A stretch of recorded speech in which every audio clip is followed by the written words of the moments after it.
Hi people, Moino Raven Bakirgan as always, and as usual. This is going to be a really quick video. This might as well be a short. That might as well be a short. I simply wanted to briefly clear up misconceptions regarding my beloved primordial Lord Samael, the Archangel Samael, the ruler of the ruler of Mars and whatnot, aka Madim or Gebura, in the Kabbalah. Now, practitioners and whatnot, even people that are armchair practitioners, so not actual practitioners, they just gather knowledge and whatnot, they're already familiar with the first thing I'm going to say, which is that a common misconception is that Samael also is alternatively called Kamael.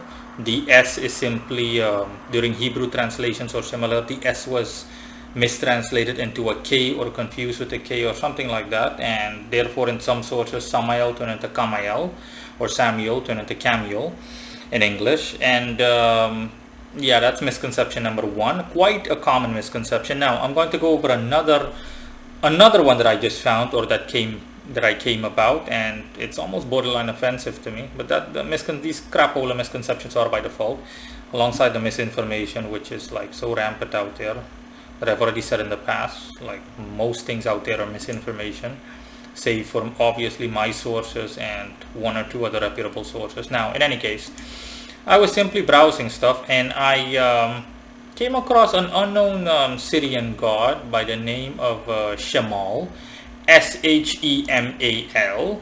And if you Google Syrian god Shemal, it's unknown. You'll barely be able to find any information on him, like nothing pretty much.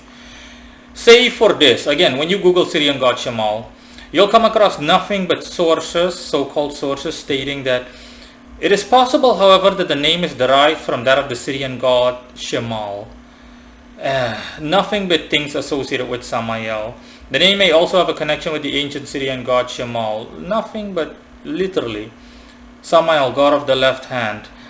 According to online Jewish encyclopedia, it is possible that Samael's name, and thus perhaps his identity, stems from the Syrian god Shemal. Now, this is offensive to me, okay? It might be understandable to a layman or simply chalked up to listen mistakes happen.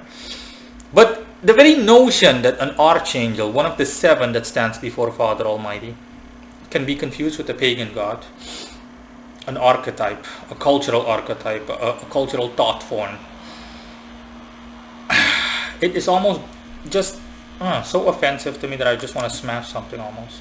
Anyways, that's not the case, obviously. Duh times 10,000 and then some, times infinity, honestly. And while I'm at it, because that's the misconception that I wanted to highlight.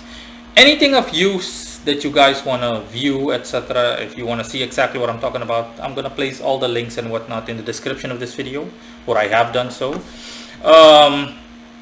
Now, while I was simply metaphorically researching this, quote unquote researching this, Shemal also appeared, and he is, just like I said, a Syrian god. Not a lot of power to him or anything like that, no offense meant to him. He's long happy that I'm bringing up his name. Like I said, he's quite unknown, like barely can find any information on him, and he was worshipped by a thingy called the Harrarians. The Harrarians. They're quite similar to, like, for example, the Akkadians, the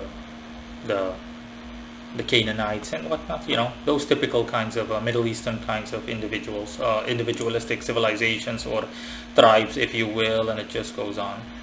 Now, there is a book called The Religion of Israel to the Fall of the Jewish State, Volume 1 by A. Cunin. You'll find that link in the description, and I recite, "Thus the worship of the sun seems to have preceded the later, very complex star worship of the Harrarians. Besides this, they worship the moon goddess, and that from the most remote times.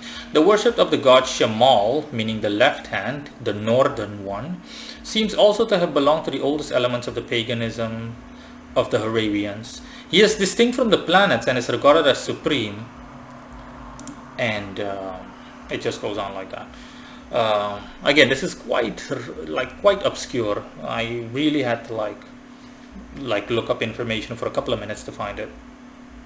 Now, as I already said, Shemal is relatively unknown, and his base power level on a scale of 0 to 10 is power level 6. Again, no offense meant to him, but compared to other well-known pagan gods, he is substantially lacking compared to them, like I said.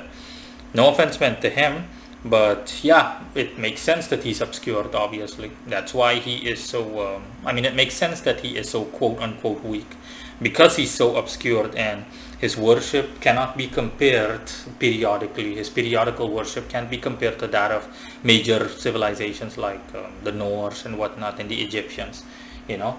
So his day in the sun, so to speak, was quite short. And that's pretty much it. So again, just misconception number 2 that I came about, because you get several sources. The second you Google Syrian god Shemal, I get nothing but sources saying that Samael potentially stems from the Syrian god, and it's just so offensive, so motherfucking offensive. Pisses me off almost to compare my beloved Lord Samael with the primordial Lord Samael with an archangel with a pagan god. Oh boy. Now, before I go, this is approximately what Shemal looks like.